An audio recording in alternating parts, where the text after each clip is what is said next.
each day. Where there's a will, there's a way. Hello and welcome to Raw Recovery, a Trudging Together podcast. My name is Dion, and I am currently sharing. This is a little different. We are doing the tradition or the steps series here. Yeah, give me a second. I can't do both today. I'm trying. I'm gonna try. All right.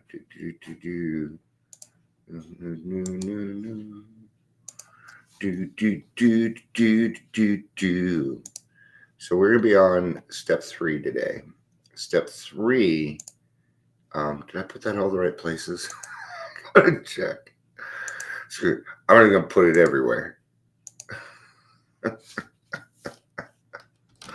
We're gonna get everybody here today.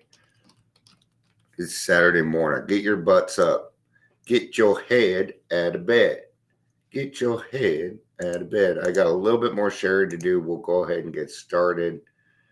I appreciate there's several people listening to this series. And thank you very much. It actually seems to be a little bit more popular than the tradition series. But it's been a lot of fun for me. It's also a little arduous. This stuff is not always easy to do.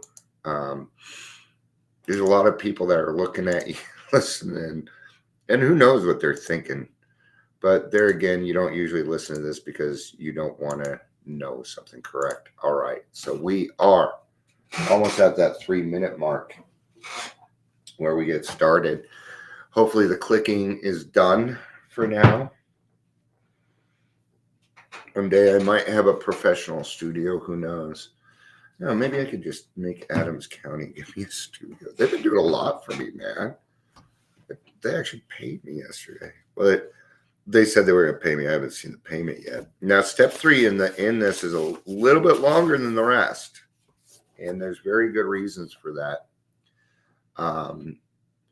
So let's go ahead and kind of get started. Nobody quite here yet, and that's what I usually wait on for these, because I get when there's interaction and there's other people here, I'm like an emotional vampire. And what I do is I take your emotions and I use them so that I can bring you what you want. I don't know. It's a weird process. It's just something I've been able to do all my life. But anyway, let's go do an introductions for the people that are doing the rewatch on the lives. Welcome to the Daily Trudge and or Raw Recovery. They're both kind of the same thing. One's a podcast, one's a live. People don't know the difference, and it doesn't matter. But if you're here, please say hello, whether you're watching the live or the rewatch. So we got, for my podcast listeners, we got some stuff coming up. And we just had Tyler's podcast. We got a friend Claire coming on. Lucas will be on tomorrow. So yeah, we got some good stuff coming up for you. Not to mention the series with my daughter and the series with my wife, which I think I'm going to combine. I think one day what I'm going to do is I'm going to put those two on. I'm going to stay out of it. Yeah. All right. Let's grab our big books. Our 12 by 12s are going to be on page 34. So, anybody that would like to follow along, go ahead and grab that, and I will take a drink of what I call talking juice. You could probably hear the ice clattering around in there, can't you? Clattering. Oh my gosh, I really just said a bad word. Hopefully nobody caught that. All right. I didn't mean to. It's just the way it came out. It's not really a bad word. It's just not one we say often. All right. Step 3. What a way to start out. But good morning. Good morning and welcome. We got some people here, and good morning. Step 3. Made a decision to turn our will and our lives over the care of God as we understood him. I already got something to say on it. 3 frogs are sitting on a log. 3 frogs in a log. All right. Good morning, Clara. Good to see you. Good to see you. I will answer back on that. Just so you know, I'm always nervous when I do that. Yeah, it's no worries. So you got 3 frogs on a log and 2 make a decision, jump off. How many frogs are on the log? Well, there'll be 3 because they only made a decision. See, step 3 is still a non-action step, but the importance of step 3 carries a very high rating, very high. Right? If I would have to say what is the most important step, it's 3. A lot of people think it's 1, but so you had that psychic change and you hadn't really worked any steps yet. 3 is it. 3 and 6. Weird. All right. Practicing step 3 is like the opening of a door, which to all appearances is still closed and locked.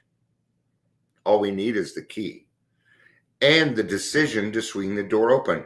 There is only one key, and it is called willingness. Once unlocked by willingness, the door opens almost of itself. And looking through it, we should see a pathway. Beside is an inscription. It reads, "This is the way to faith that works." In the first 2 steps, we were engaged in reflection. We saw that we were powerless over alcohol, but we also perceived that faith is some kind, if only in itself, is possible to anyone. These conclusions did not require action. They only required acceptance. Wow. What an easy path we gave you. As easy as we can give it. And even then, it's not that easy to make these decisions, right? But here's the key. Okay, and they're using this as a literal thing, and it's willingness. It's your willingness. Well, Dion, I'm not willing. That's fair. That is fair. Okay, well, what are we going to do about that? Well, could you pray for some willingness? Could you do that? Because if so, guess what? You've got willingness. You've already got it. See, willingness is an innate ability. We all have it. It's whether we're willing to use our willingness. But at this point, I mean, we don't have much of a choice, do we? All right. When I worked in detox back in the 90s, there was this one guy, because I don't like people calling people clients, even though I was whatever. I just don't. I wish there was another word for them. People. There we go. And he would tell me the first time I met him, he pulled out the card. He pulled out the card and he said, "Dion, I'm just not willing." He knew it would work because it worked on everybody. I did. It ain't gonna work on me. Right? But he didn't want my help. But I saw something different. I really did. What I just saw was another stubborn man. No. I said, okay. And I got him the next time. Okay. A third time I'm like, dude, I understand you're not willing, but you're wasting my time. I'm here to help people. That's why I'm here. And honestly, I'm tired of seeing your face and hearing your excuses. And he says, like, well, I won't be back then. I said, okay, that's fair, because then I can help someone else. But what if you do come back? What are we going to do about that? And he's like, well, I don't know. I said, okay, well, this is what we're going to do. If I see you back here in 2 weeks, I'm like, you can go 2 weeks. Just prove me wrong, man. If I see you in 2 weeks, you're going to treatment. And he said, yeah, I'll do that, but I'm not going to be back, right? That's stubbornness. So I used his stubbornness against him. And he came back. And we even filled out a little thing. I put it in his chart. He signed it. I signed it. It means nothing. Good morning, Amber. It's good to see you. It's always good to see my friends. He came back. He went to treatment. He was willing. He just didn't, it's hard to get over that hump. And sometimes you need to push him a little bit, right? So back to the book. Like all remaining steps, step 3 calls for affirmative action. And what's the affirmative action? It's going to be step 4. Okay. For it is only by action that we can cut away the self-will, which has always blocked the entry of God, or if you like, a higher power into our lives. Faith, to be sure, is necessary, but faith alone can avail nothing. We can have faith, yet keep God out of our lives. Okay, I'm going to use kind of a religion-y word here. The first 3 steps are you finding your faith. You're finding your higher power. That's what it's good. That's what, and you should spend your time doing that, not filling out, if you want to know if you're an alcoholic or not, we've got plenty of literature, or go read page 21. There's no reason to be doing this other stuff. It actually says you're not supposed to, right? But that also varies, okay? Because it also says in the big book, more will be revealed. There we go. And if something works for you, but for me, I do not let my sponsees have any action in the first 3 steps. That's just how I was taught, and it worked for me. But if it's not working for them, then what do? I say, hey, maybe we need to find you a different sponsor that does it a little differently than me. See, I'm willing to do that for you. Absolutely. All right. So faith, to be sure, is necessary. All right, therefore, our problem now becomes just how and by what specific means shall we be able to let them in? Step 3 represents our first attempt to do this. In fact, the effectiveness of the whole AA program will rest upon how well and earnestly we have tried to come to a decision to turn our will and our lives over the care of God as we understood him. Yes. Okay. That's it. And I agree. Now, the rest of the program depends on this step. Why? Because we got to get down to those causes and conditions. And if I haven't decided that I'm going to go ahead and just give everything to my higher power and not hold on to anything, because clearly Dion doesn't know what was good and bad yet. So that's why I did it. At this point, I had a little bit more trust in the program because I saw other things going on. I was starting to feel better myself. I was starting to act a little different myself. In every worldly and practical minded beginner, this step looks hard, even impossible. No matter how much one wishes to try, exactly how can he turn his own will and his life over the care of whatever God he thinks there is. Fortunately, we who have tried it and with equal misgiving can testify that anyone at all can begin to do it. We can further add that a beginning, even the smallest, is all that's needed. Once we have placed the key of willingness in the lock and the door is ever so slightly open, we find we can always open it some more. And here's, they're going to do a 10th step here. This next part is 10th step. But you can work with anyone that works with 1, right? Okay. Though self-will may slam it again, as it frequently does, it will always respond the moment we pick up the key of willingness. Now, it doesn't say if, it says when, because it will happen. It'll happen often. But what's going to happen is you're going to get more, oh, you know what? I'm being a little stubborn here. Maybe I need to go 10th step this. That's what I like about you, Amber. You're always like, I'm going to 10th step that, because that is exactly the way that we say it. And that's what we used to say. Hey, did you 10th step that? Now people run around, you 4th stepping that? I'm like, no, I completed the 4th step. I got to 10th step it. Now that key of willingness is extremely important. It is. And it's the first tool in our toolbox. Where do you get it? Usually from your sponsor. A closed mouth friend, which I'm kind of switching over to. Hey, I'll be your closed mouth friend. I don't want to be a sponsor anymore. It denotes that I'm better than, and I just don't like that at all. I really don't. I know that's mean, but everybody's got their stuff, right? So, yeah, it may slam shut again. You're the person that can open it, though. All you have to do, whoop, whoop, whoop, right? All right, maybe this all sounds mysterious and remote, something like Einstein's theory of relativity or a proposition in nuclear physics. It isn't at all. Let's look at how practical it actually is. I'm going to stop right there. So here's the thing. We got to quit. This is all very simple. It's all very straightforward. It's all very simple. So let's not make it more than it needs to be with my own finite mind. Nice, Clara. 10th step is the way to go, right? You know what's cool about a 10th step? You don't have to do another 4th step. That's what's cool about it. Every man and woman who has joined AA intends to stick with it. And I'm going to do that one again. Every man and woman who has joined AA intends to stick has, without realizing made a beginning on step 3. That it's true.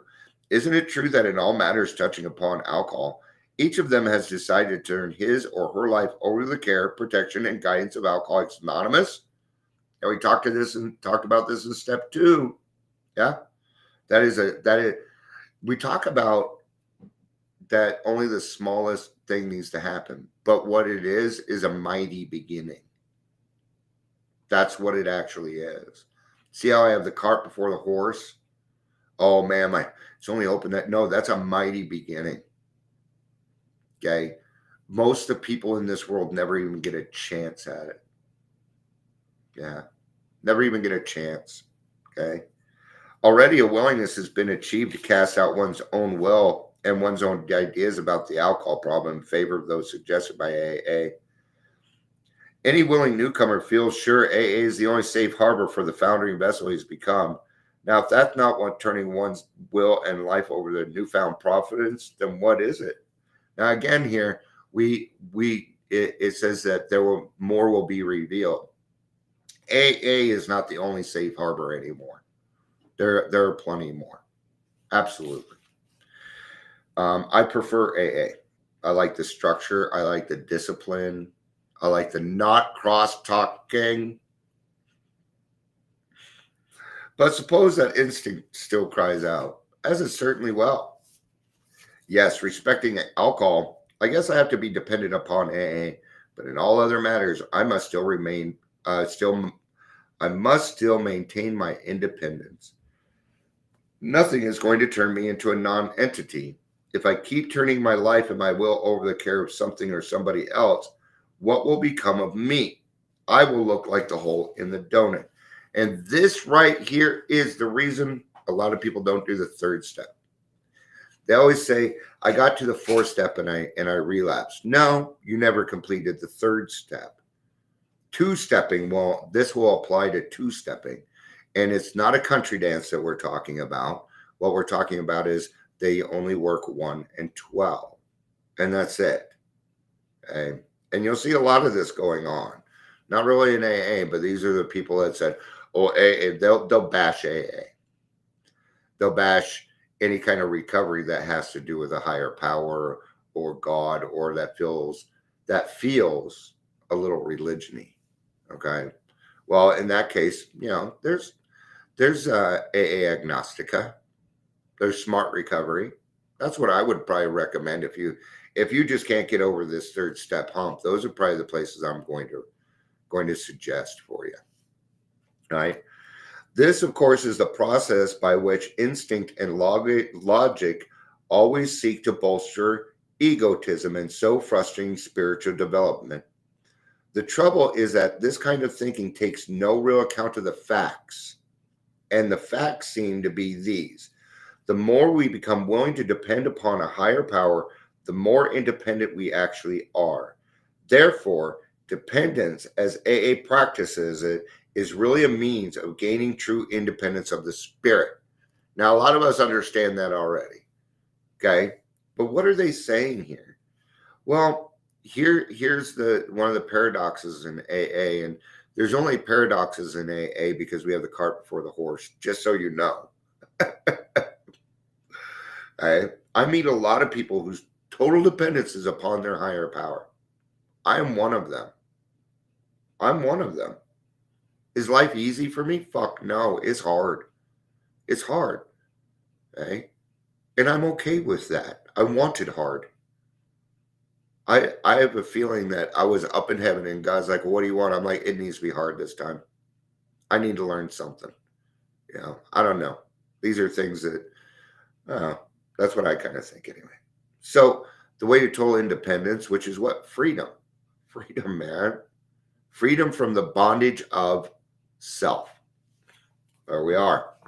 And this alcoholic needs to be free from the bondage of his own self. Let's examine the moment this idea of dependence at the level of everyday living. In this area, is startling to discover how dependent we really are and how unconscious of that dependence.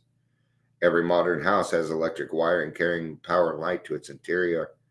We're delighted with this dependence. Our main hope is that nothing will ever cut off the supply or current. By so accepting our dependence upon this marvel of science, we find ourselves more independent personally. Not only are we more independent, we are even more comfortable and secure. Power flows just where it is needed, silently and surely. Electricity, that strange energy so few people understand, meets our simplest daily needs and our most desperate ones too. Ask the polio sufferer confined to an iron lung who depends with complete trust upon a motor to keep the breath of life in him. Okay, I'm going to update this a little bit. And what I'm going to say on it is, if you run the internet in the house and it goes down, man, you're the most popular person in the house, aren't you? As long as the internet's down. No. You think I don't know? You think I don't realize? All right. How about when the electricity goes out, but you still go to do something, not realizing, like, oh, fuck, well, I'll use the microwave. Hey, we are dependent. I'm going to tell you something. The more you are dependent upon things in your life, the less independence you will have. The more convenient your life is, the less freedom you have, the less independence you have. Do you know how to start a fire? Do you know how to grow food? Do you know how to find water? These are the basics of instincts. No wonder most people die off in these zombie things, right? Amber says, I've been doing quite a few 10 steps lately, just getting back in the swing of it. It helps when I have a sponsee working on it too. Yeah. It's like I can't ask someone to do the step work if I'm not. Absolutely. Yeah. I would cover that, but we're in step 3. But I will say this. You can't transmit something you do not have, period. And that's what Amber is saying. She can't tell somebody to do the 10th step or teach them how to do it if she ain't doing it herself. Right? And it's the holidays, so there's going to be a lot of 10th stepping right now. All right. But the moment our mental or emotional independence is in question, oh, how differently we behave, how persistent we claim the right to decide all by ourselves just what we shall think and just how we shall act. I'm going to stop there. Hi, Patricia. Good afternoon to you. All right, back to the book. Oh, yes, we'll weigh the pros and cons of every problem. We'll listen politely. We're not listening. We're not listening. Politely to those who would advise us, but all the decisions are to be ours alone. Nobody is going to meddle with our personal independence, such matters. Besides, we think there is no one we can surely trust. That's the big one. That's the big one. We're going to stop right there for a second. Okay. When I came in, I didn't trust me. Morning, Brian. Good to see you. We are on page 37 in the 12 by 12 right now. I just know who likes to follow along. So I'm pretty good at this, at knowing what my friends prefer. This is all about me meeting you where you're at. Anyway, so what can we trust? I didn't trust me. Well, if I didn't trust me, I didn't trust you because I don't know how to trust, do I? No, I do not. So what can I trust? I can trust the process. Rarely have we seen a person fail as thoroughly followed our path. That you can trust because you can see it with your own eyeballs. You can see it happening. Yeah, you may not believe it. You may tell yourself things like, well, that's great for them, but for me, yeah. All right, we are certain that our intelligence, backed by our willpower, which we have none of, can rightly control our inner lives and guarantee us success in the world we live in. This brave philosophy, wherein each man plays God, sounds good in the speaking, but it still has to meet the acid test. How well does it actually work? One good look in the mirror ought to be answer enough for any alcoholic. Go look in the mirror. Do you like what you see? No? Then guess what, my friends?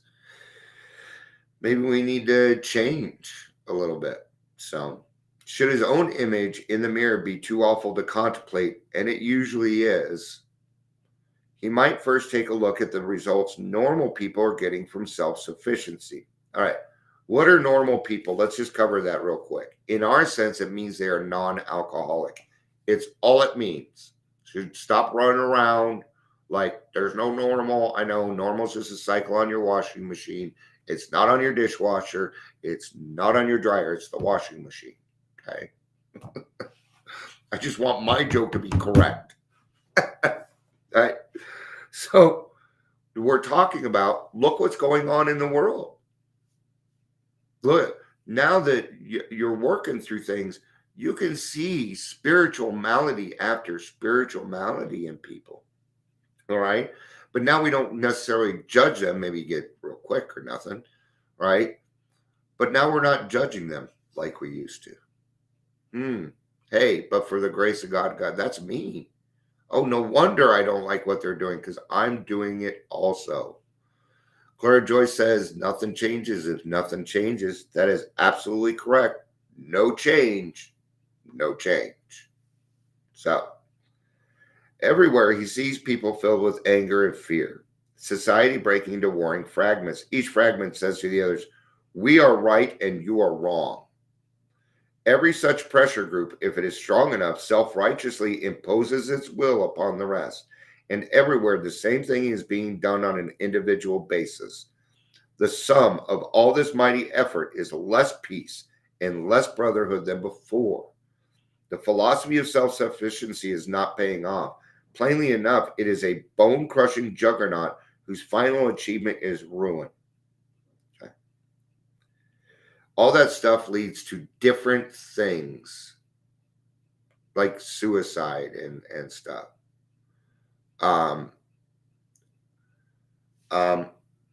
Somebody's asking for the definition of malady. So instead of giving mine, I'm just going to go ask for it here. What's the definition of malady? Here's the definition of malady, literary. A disease or ailment. There you go. A disease or ailment.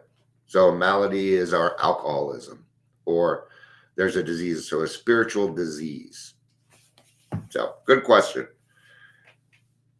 All right. So we can see that self-sufficiency is not, it doesn't work. It's going to get more into it. So let's let the book talk for us today. Therefore, we who are alcoholics can consider ourselves fortunate indeed. I believe that. Each of us has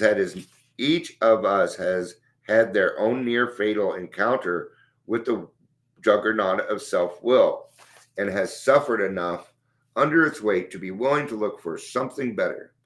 So it is by circumstance rather than by any virtue that we have been driven to AA, have admitted defeat, have acquired the rudiments of faith, and now want to make a decision to turn our will and our lives over to higher power. Woo! All right? Absolutely, Brent. Absolutely. We realize that the word dependence is distasteful to many psychiatrists and psychologists as it is to the alcoholic. Yeah. Dependence is just not, it's a bad word in that field, right? But what is AA? Well, AA is cognitive behavioral therapy with God. That's what it is. Yeah, it is. It's the reframing of the mind. Okay. So when people say AA brainwashes you, yeah, we do. You need it. You need it. My brain was all screwed up. I needed a brainwashing. Hey, I needed another thought pattern, right?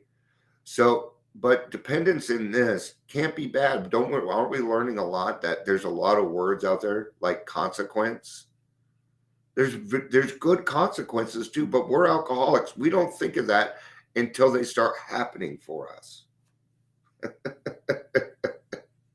All right.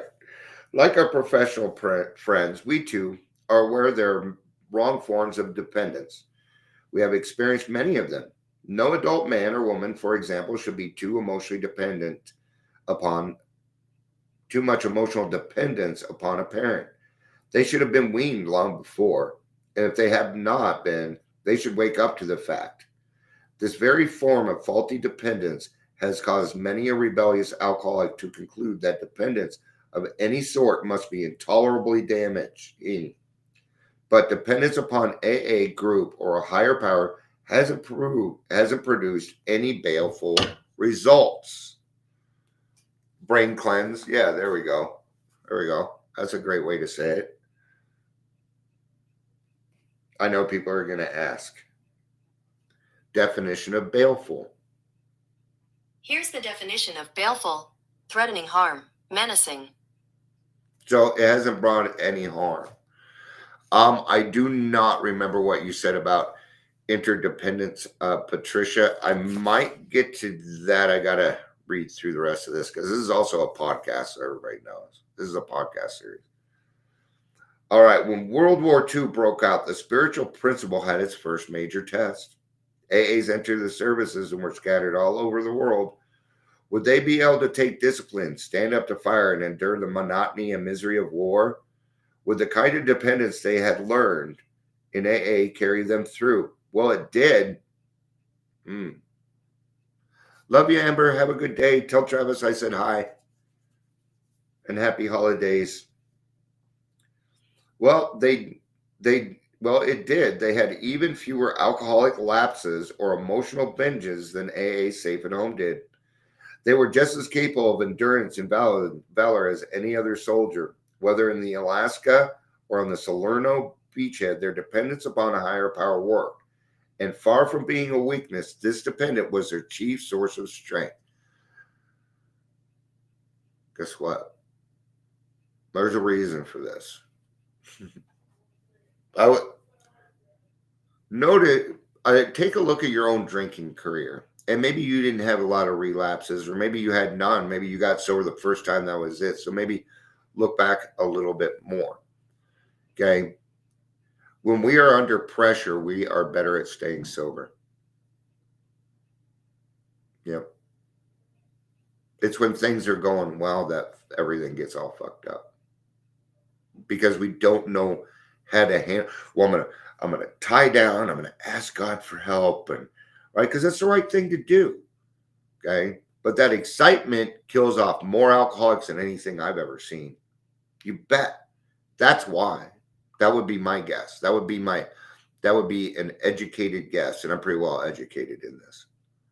Okay, that I would think that's why, because every day they woke up with fire all around them, being shut, all this stuff going on. And yeah, but sitting at home, watching TV, living their best life, not really knowing what's going on. See? Yeah. Hey, Ingrid, it's good to see you. I'm at the top of page 39 in the 12 by 12. So, how exactly can the willing person continue to turn his will and his life over to the higher power? All right. We're going to do it every day. That's how. It's the little, you're right, CJ. You're right. It's the little things that kill. And they usually come, oh, that was good. That was good. How many times have I come on here because I was too excited and I needed to settle down, because I know that emotional, it'll screw a lot of things up, right? A broken shoelace. Yes, you handle that same problem the same way. Okay. Get a broken shoelace. Oh, great. Great. Is this how this day is going to start? Oh, yep, sure is. It sure the heck is. Because you just made a decision. See how making a decision, you made a decision to have a bad day. Well, guess what? You had a bad day. Make a decision to have a good day. Guess what you're going to have? You're going to have a good day. So make a decision and turn your will and your life over to care of God. I'll tell you something. Give it a little while. If it don't work, let me know. Let me know. And I will write you a receipt for your misery. And we'll be done. No? That it's really that straightforward. So how exactly can the willing person continue? He made a beginning, we have seen, when he commenced to rely upon AA for the solution for his alcohol problem.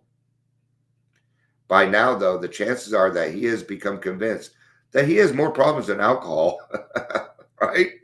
And that some of these refuse to be solved by all the sheer personal determination and courage he can muster. They simply will not budge. They make him desperately unhappy and threaten his newfound sobriety. Our friend is still victimized by remorse and guilt when he thinks of yesterday. Bitterness still overpowers him when he broods upon those he still envies or hates. His financial insecurity worries him sick, and panic takes over when he thinks of all the bridges of safety and alcohol burned behind him? And how shall he ever straighten out that awful jam that cost him the affection of his family and separated him from them? His lone courage and the unaided will cannot do it. Surely he must now depend upon somebody or something else. You know, I've been around for a long time, and this is where time does help. And I've never seen anybody live a fruitful life and do this on their own. No. Usually what they do is they just hide. They'll hide. Dry drunk is, man. We're not going to cover dry drunk on this one. So, see, my lives usually end up with like 15 different topics, but gotta do it this way on this one, right? At first, that somebody is likely to be as close as a friend. He relies upon the assurance that his many troubles, now made more acute because he cannot use alcohol to kill the pain, can be solved too. Of course, the sponsor points out that our friend's life is so unmanageable, even though he's sober, that after all, only a bare start on the AA program has been made. More sobriety brought about by the admission of alcoholism and by the attendance of a few meetings is very good indeed. But it is bound to be a far cry from permanent sobriety and a contented, useful life.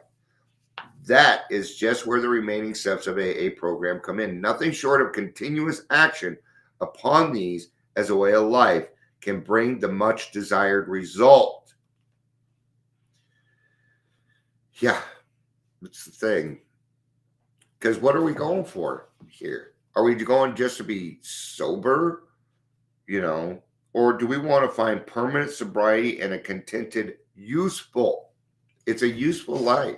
See, even during my drinking, I was something, but I wasn't useful. Well, depending on what you thought useful was. If you thought useful destroying my own neighborhood was useful,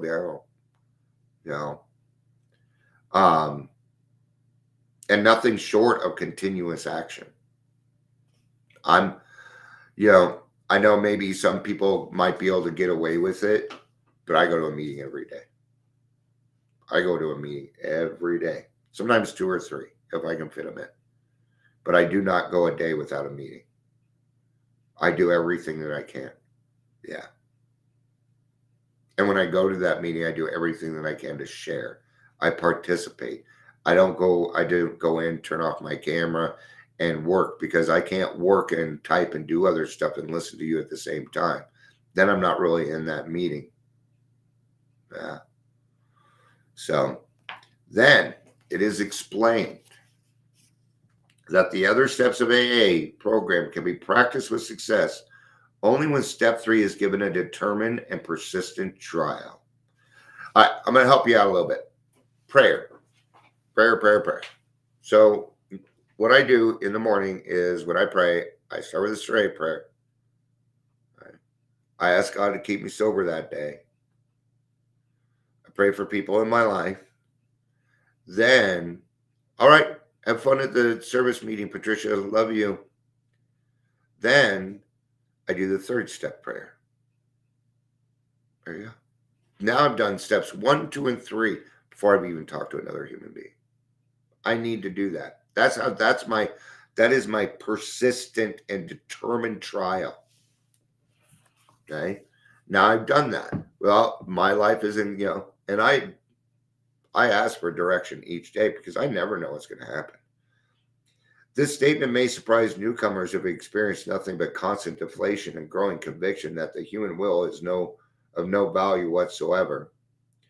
They have become persuaded, and rightly so, that many problems besides alcohol will not yield to the headlong assault powered by the individual alone.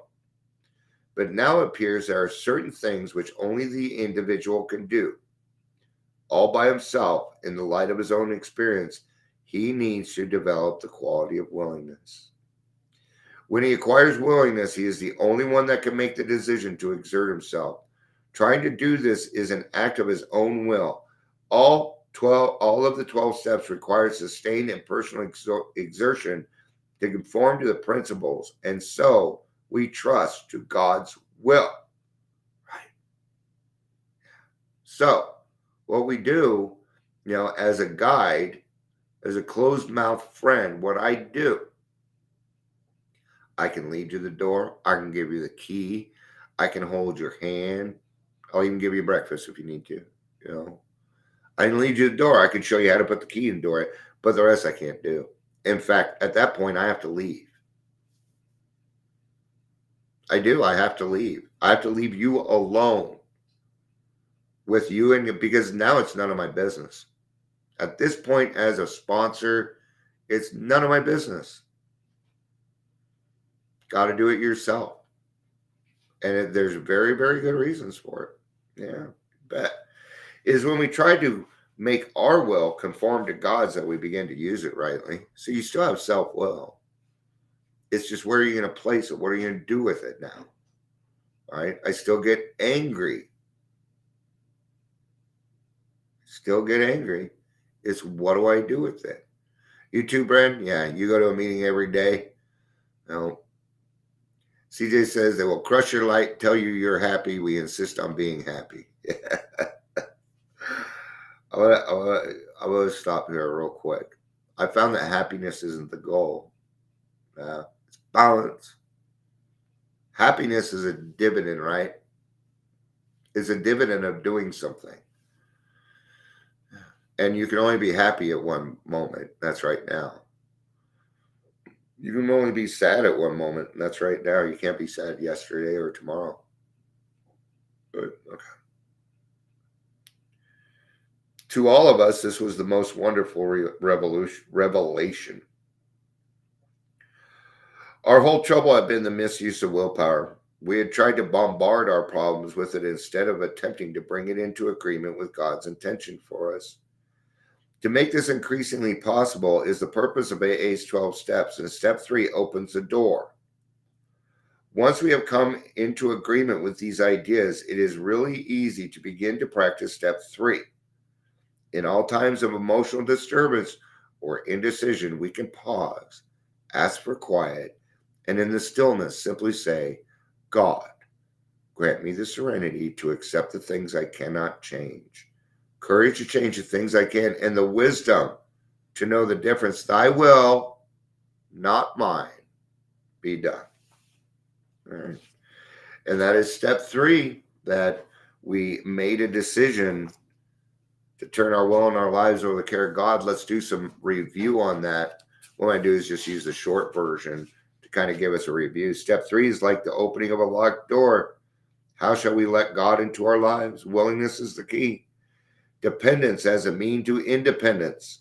Dangers of self-sufficiency. Turning our will over to a higher power of willpower. Sustained and personal exertion necessary to conform to God's will. And I would also like to repeat that how well you do this step will depend, the rest of the program depends on how well and persistent you do this step. Okay. They say at the end of the spiritual experience, honesty, open-mindedness, and willingness. These are the essentials of recovery, but they are indispensable. All right. Thank you, everybody, for being here. I appreciate it. I love you. You know I do. Peace out and have a day.